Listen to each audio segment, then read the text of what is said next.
All right, so get ready because today we are taking a deep dive into Tamil politics. Oh, interesting. But here's the twist. Oh, We're doing it through a single source. really? What is it? It's a speech. A speech delivered by a major celebrity announcing his political debut. Oh, wow, that's exciting.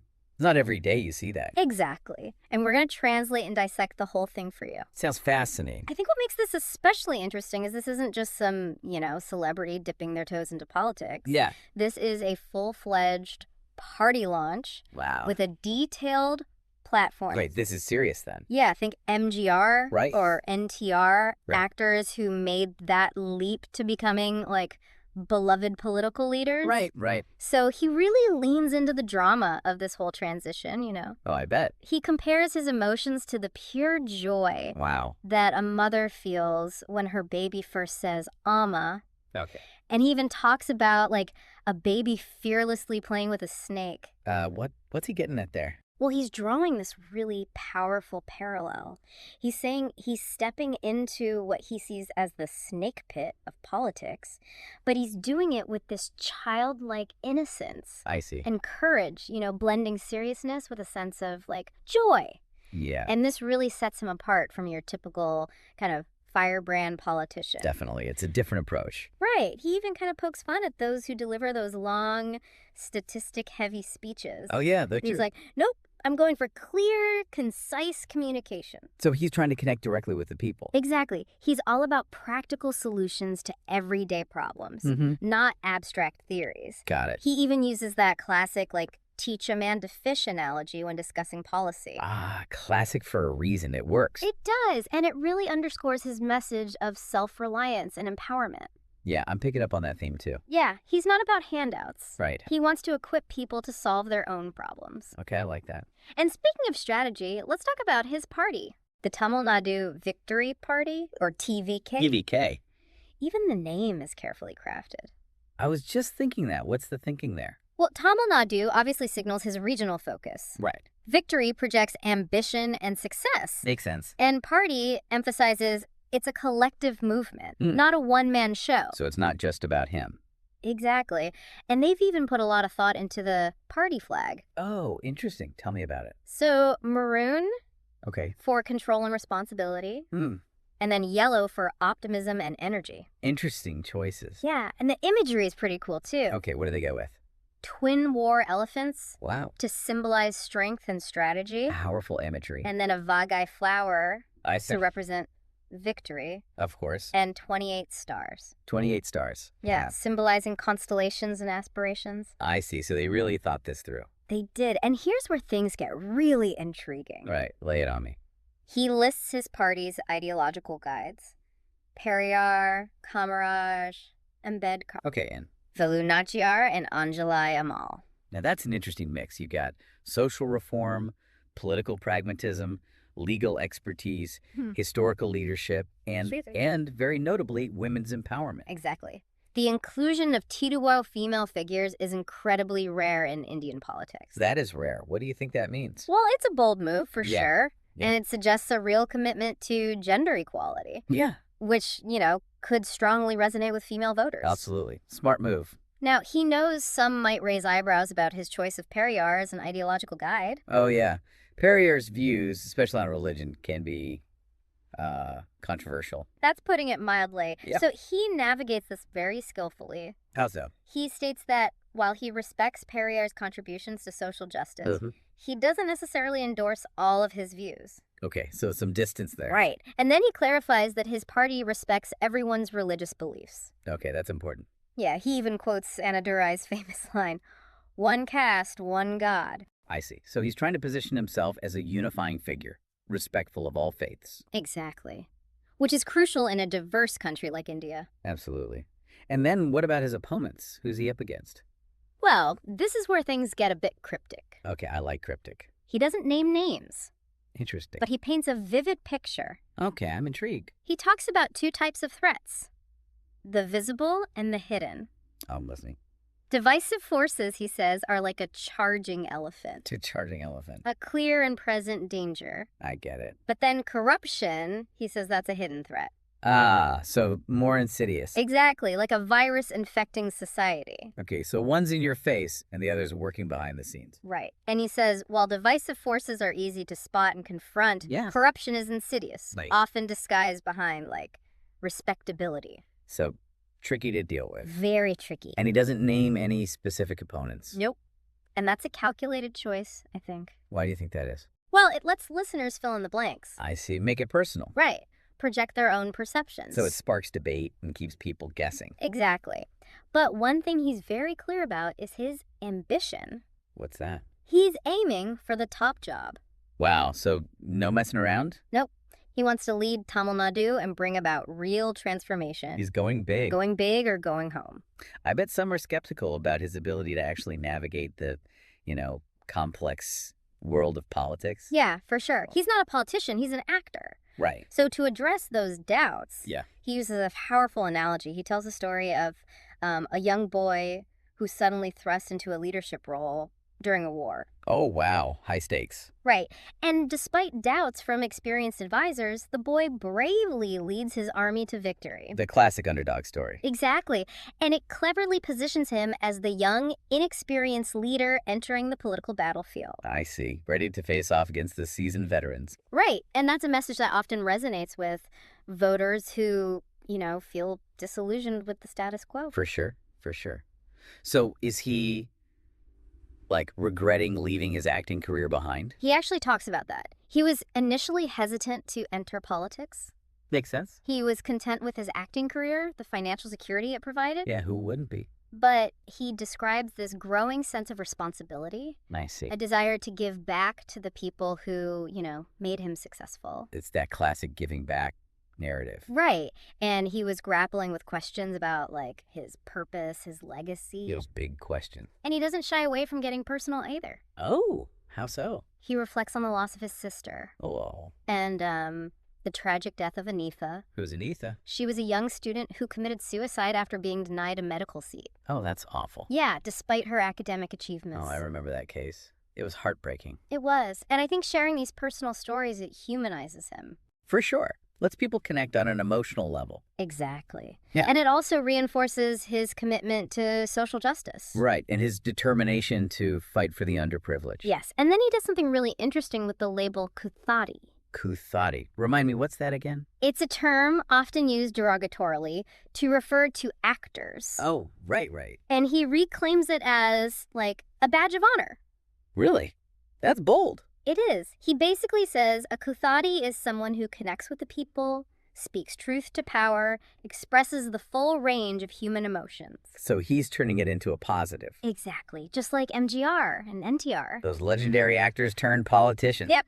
And he even reminds everyone that cinema, yeah, traditional Tamil theater, is a powerful medium. Oh, absolutely. For social and political commentary. You can reach so many people through film. Exactly. And he actually credits cinema with helping the Dravidian movement reach the masses. Right. Art and culture shaping public opinion. Exactly. But he's not just relying on his fame. So what else is he bringing to the table? He talks about his early struggles in the film industry, the rejections, the criticisms, even being mocked for his appearance. Oh, wow. So he's got that classic underdog story, too. He does. It emphasizes his work ethic, his perseverance. Qualities that are often admired in leaders. Exactly. And he's smart. He positions his success as a collective triumph, acknowledging the unwavering support of the people. I see. So it's not just about him.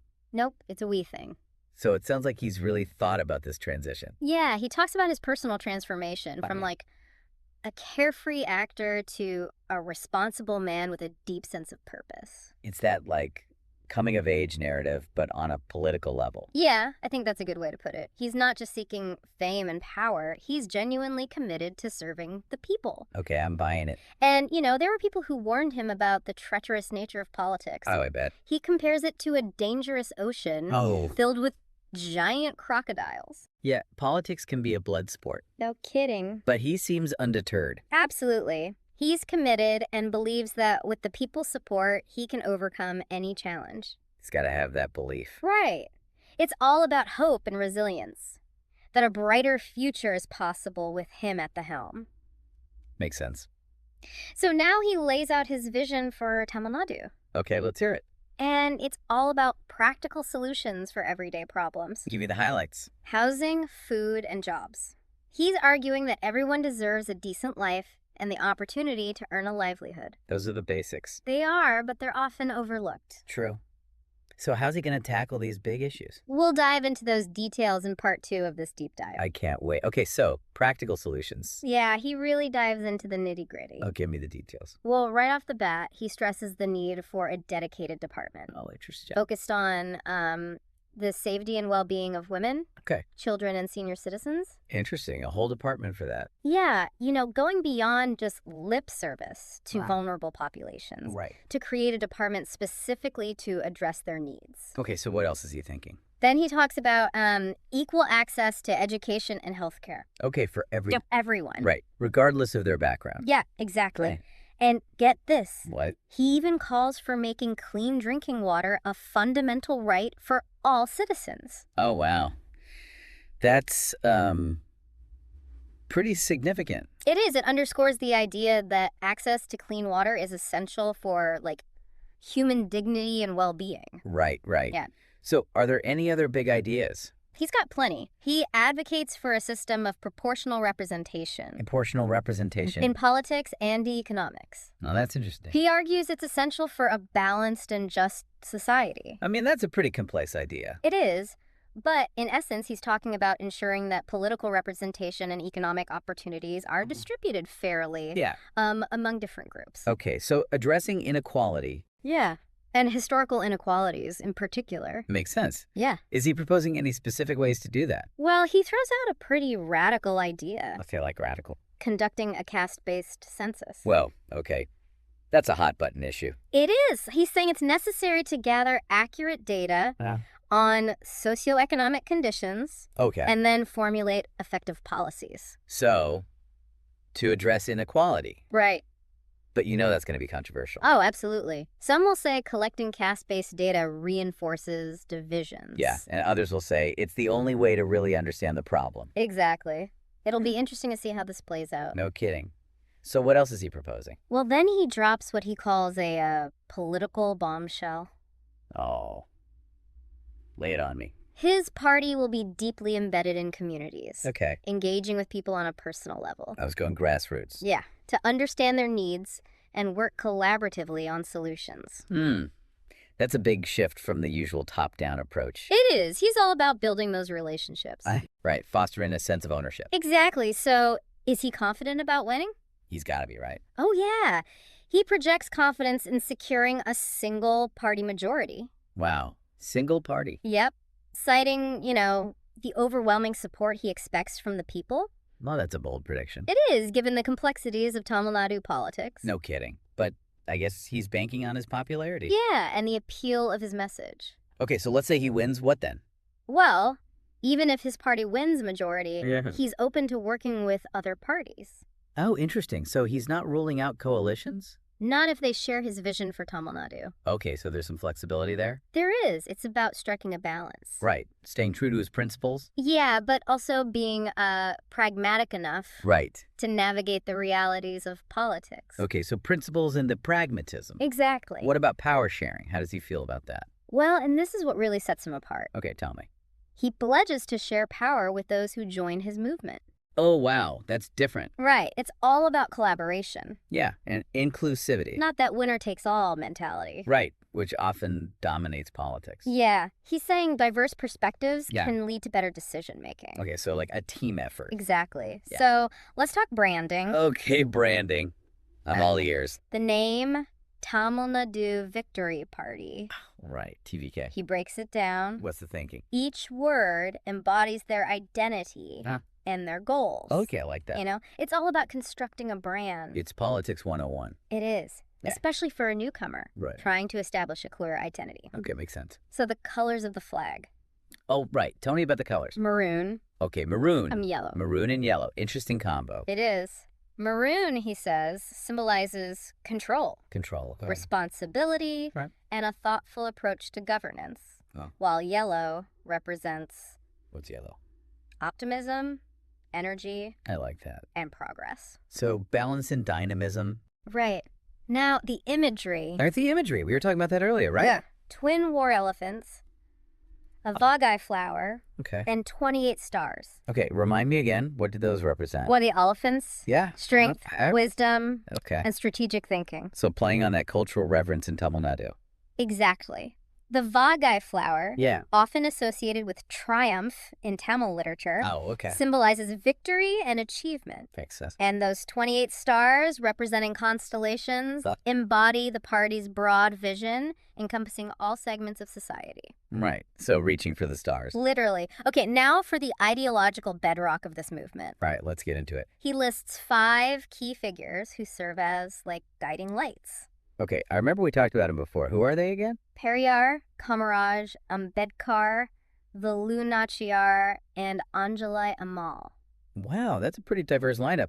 You've got, We've got social justice, political pragmatism, right, legal expertise, historical leadership. and women's empowerment, of course. Yeah, exactly. And that inclusion of 2 female figures, that's huge, especially in Indian politics. Yeah, it's a really powerful statement, you know. It is. It's signifying a commitment to women's empowerment Right. and a recognition of, their contributions to society. Yeah, for sure. He's really challenging that male-dominated landscape of Indian politics. He is. It's a different approach. Definitely. So he starts with Periyar. Periyar. Okay, let's talk about him. He acknowledges that Periyar's views, especially on religion, Right, those are controversial. yeah, he says while he respects Periyar's contributions to social justice, he doesn't necessarily endorse all of his views. Okay, so drawing some distance there. Exactly. It's a smart move. Yeah, I think so too. Lets him draw inspiration from Periyar's legacy All right. while distancing himself from aspects that Yeah. might alienate some voters. Makes sense. Then he shifts to Kamarajar. Kamaraj. Okay, remind me, what's he known for? Simplicity, Okay, integrity, and commitment to education. got it. He credits Kamarajar with expanding access to education. Right, especially for the poor. Yeah, and promoting rural development. So a focus on the underserved. Exactly. And by invoking Kamarajar, Yeah. he's tapping into that legacy of Right. clean and efficient governance. Ah, those are values he's trying to associate with his own party. Exactly. Next up is Ambedkar. Ambedkar, the architect of the Indian Constitution. Yeah, and a champion of Dalit rights. A true national icon. He is. And including him underscores the speaker's commitment to social justice and inclusivity. Makes sense. And, Ambedkar's legacy is especially relevant in Tamil Nadu, Oh, for sure. where caste-based discrimination Remains a persistent issue. It does. Yeah. And he's signaling a commitment to tackling this problem. The big one. It is. And then, and this is what's really interesting, he brings in 2 female figures. Oh, right. We were talking about this before. Velu Nachiyar, Yes. a queen who fought against British colonialism, and Anjalai Ammal, a freedom fighter and social reformer who championed women's rights. Now, this is significant. I mean, Yeah. it's not every day you see a male politician highlighting female figures like this. I know, right? He's showcasing these powerful women from Tamil Nadu's history. And what's he saying about them? He describes Velu Nachiyar as this fierce warrior queen I like it already. who defied British rule. Right, resisting oppression. And he's highlighting her bravery and strategic brilliance. Yeah, true role model. Exactly.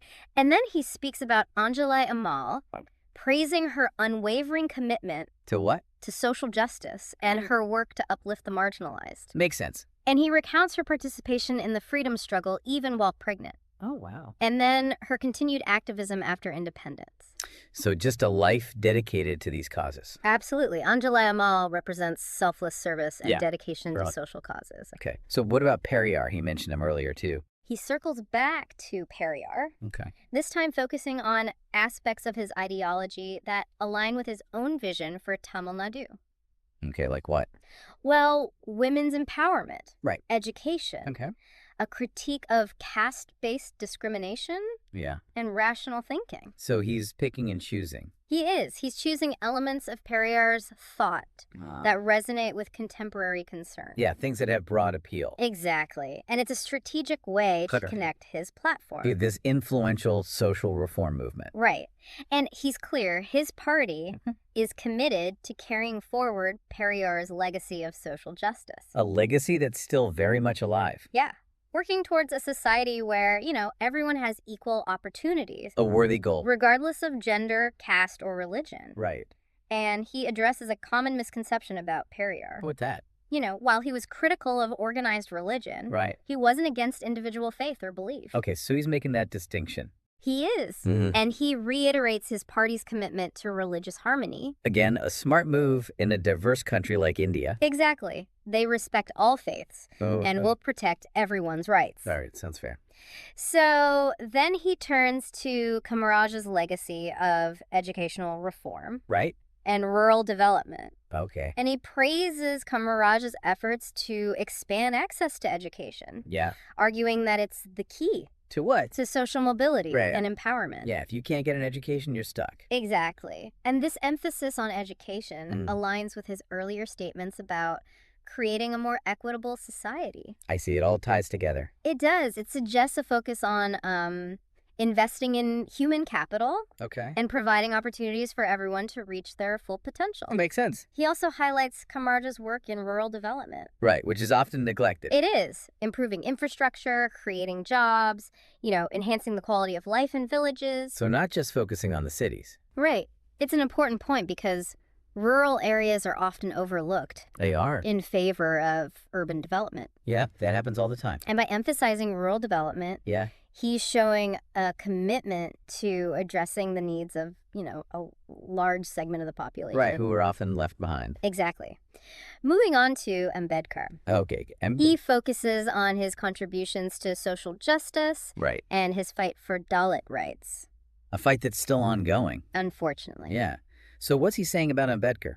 He praises his vision of a casteless society. A vision that India is still striving for. It is, and his efforts to create a more inclusive political system. Makes sense. And then he discusses the significance of the Indian Constitution. The Constitution which Ambedkar drafted. Yes, and he emphasizes its commitment to equality, justice, and fraternity. Core values. Core values that, he says, are fundamental to his party's ideology. Okay, so grounding his vision in, those democratic principles. Yeah, and the rule of law. Right.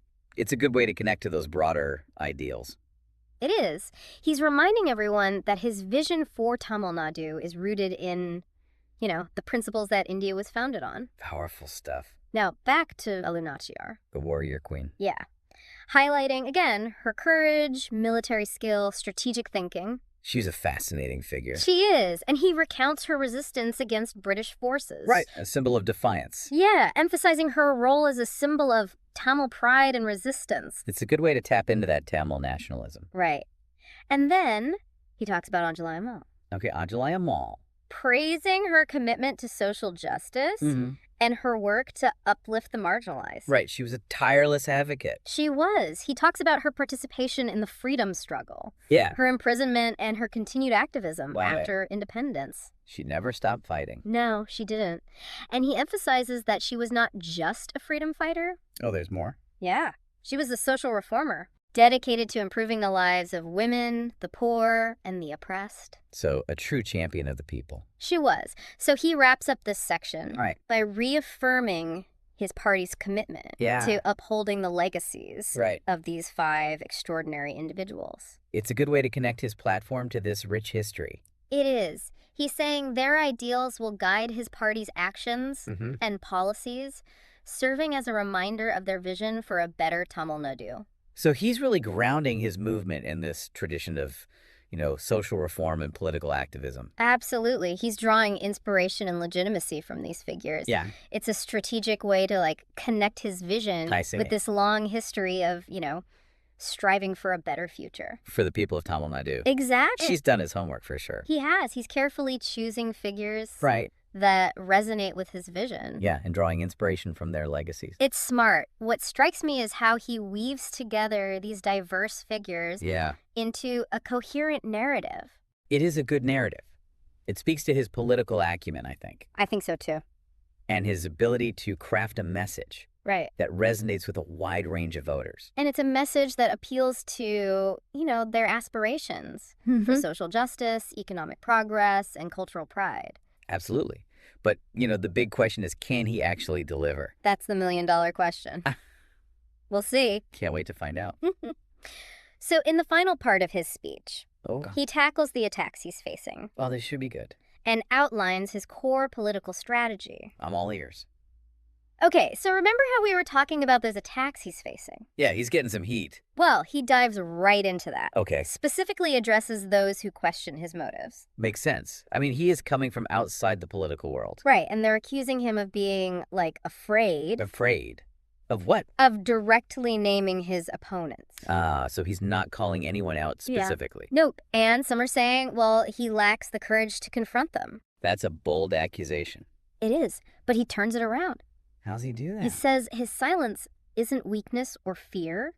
Interesting. He's deliberately choosing not to engage on personal attacks. So he's trying to stay above the fray. Yeah, it's strategic. It is. Makes him look more mature. Right, more principled. Yeah, compared to, those who just resort to, like, mudslinging. Exactly. And he even throws in a little humor. Oh, I like that. He suggests some people might be disappointed. He's not, that loud, aggressive politician they expected. Little self-deprecating humor. Yeah. He's basically saying, I'm doing things my way. Right. It shows a certain level of confidence. Yeah. And then he explains his strategy. Okay, what is it? He says, by taking a clear and unwavering stand on issues, he believes his opponents will reveal themselves. So their actions will speak louder than words. Exactly. He doesn't need to name names. I see. They'll out themselves. Right. And then he makes this powerful statement. Okay, what's he say? He declares his party's main opponent isn't any specific person or party. Oh. So who is it? The forces of division and corruption. I see. So it's bigger than just individuals. Much bigger. These are the forces, he says, that have held Tamil Nadu back.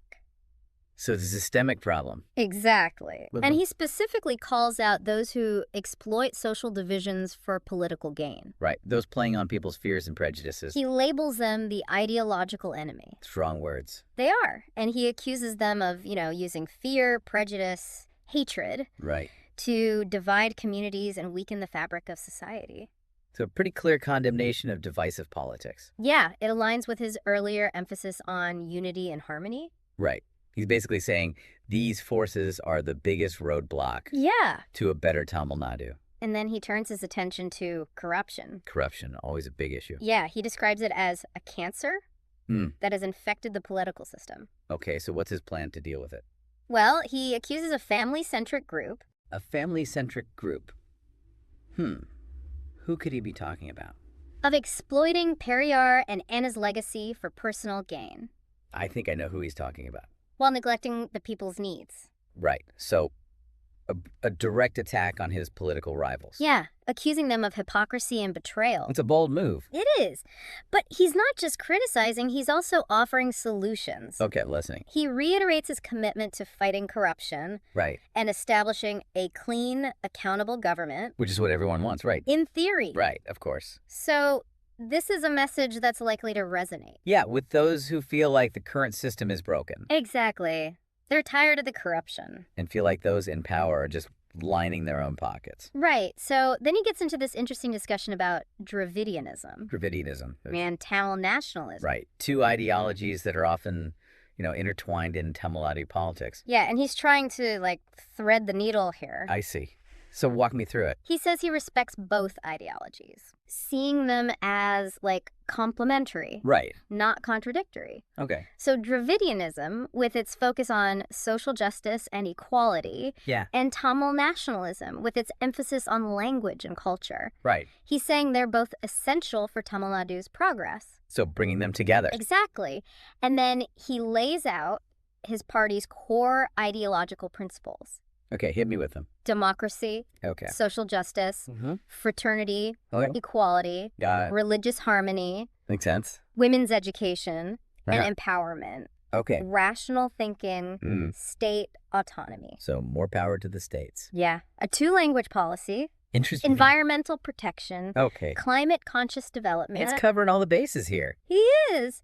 A drug-free Tamil Nadu. Right. And a just and equitable society. Yeah. Based on the idea that all lives are equal. So a very progressive agenda. Yeah, he's aiming high. It's ambitious, but, voters like that. They do. And he acknowledges it's ambitious. Okay. But expresses confidence that with the people's support, it can be achieved. It's all about that hope and belief. Right. Yeah. His party is committed to working tirelessly to create a better future. For everyone. For everyone in Tamil Nadu. And then, finally, he addresses that question that's been hanging in the air. What's that? Why he hasn't directly named his opponents. Ah, so he's acknowledging the elephant in the room. He is, with a touch of humor. Oh, so. He suggests some political commentators Right. might be disappointed he hasn't engaged in, that typical mudslinging and name-calling. Which is what we often see in politics, unfortunately. It is. But he's saying, that's not me. So what's his reason? He's not interested in personal attacks. Why not? He sees them as, disrespectful and unproductive. So he's trying to take the high road. Exactly. Whether it'll work, who knows? Only time will tell. But it's definitely a different approach. It is. He's setting himself apart. Right. And he reiterates his commitment to running a clean campaign. Based on decency Right. and integrity. Yeah. So, yes, he'll critique opposing ideologies, but his critiques will always be respectful. That's an interesting strategy. It is. We'll see how it plays out. Definitely. So how does he wrap things up? He expresses gratitude for the people's support, acknowledging that this whole journey from actor to politician wouldn't have been possible without them. Smart move. Bringing it back to the people. Yeah. And then one final message of hope and determination. Okay, what do you say? He says, with the people by his side, he's confident his party will win. Right. And usher in a new era for Tamil Nadu. So setting high expectations. He is. But wow, what a speech. I know, right? We've just witnessed a major celebrity stepping onto the political stage, laying out his vision with a mix of idealism, pragmatism, and, a deep understanding of Tamil Nadu's complexities. He's challenged the establishment, tackled sensitive issues, and offered a bold agenda. He has. But the big question is, can he actually pull it off? That's what we're all waiting to see. Only time will tell. But one thing's for sure, his entry into politics has shaken things up.